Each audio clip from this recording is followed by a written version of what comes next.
DLF, one of India's largest real estate developers, has sold luxury flats worth $970 million in Gurugram in just 3 days.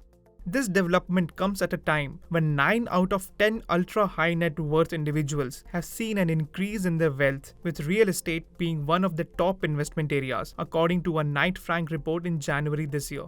The quick sale of luxury flats may be a reflection of increasing purchasing power of higher income groups in India. This comes at a time when experts say that India is going through a K-shaped recovery. Inflation has particularly impacted lower income households in India and reduced their consumption. Moreover, the home buying affordability, which is the ratio of monthly repayment on loans to total income, has declined in 2022. According to research by Anarock, the share of affordable homes in the overall housing market has dropped from 40% in 2018 to just 20% in 2022. So, is the sale of luxury homes also a reflection of K-shaped recovery? If you look at other industries, be it automobile or high-end white goods, the top segment has kind of performed well compared to the bottom one. We also need to note the fact that post-COVID, while middle class and upper middle class saw their income level reach pre-COVID, it's the bottom of the pyramid that is still struggling, and that's the reason we have seen an impact on the affordable housing segment. The share of luxury, we define luxury, which is 2.5 CR and above, almost doubled from 3% to 6%. So this clearly indicates that there is some disparity where the top segment has been doing quite well.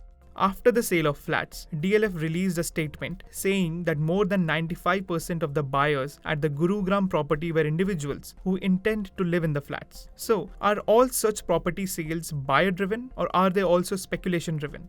In terms of the contribution of the different variety of buyers, what we've seen in the last 2 to 3 years when these sales momentum continue to improve is largely it has been driven by end users. In the last 5 to 6 months, what we've also seen is other asset classes, whether it is equity, debt, and so on, have also been under some pressure in terms of their performance, which may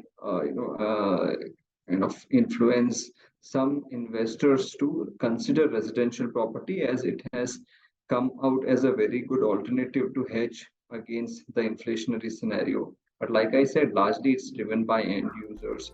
In its report, Anarock cited high land costs and limited financing options as obstacles for the falling demand of affordable homes. The increasing demand for premium real estate is in line with the growing demand for high-end products and services across sectors. The same, however, is not true for low-end products and services. Experts suggest that lower growth in demand for affordable housing may be because of higher interest rates amid rising inflation. So, what does this tell us about the state of affordable housing in India? Affordable housing definitely is the need of the hour, and government has been very focused through its Pradhan Mantri Awas Yojana. But unfortunately, during COVID, the unorganized sector was impacted the most, and they are yet to recover fully from the blow of COVID.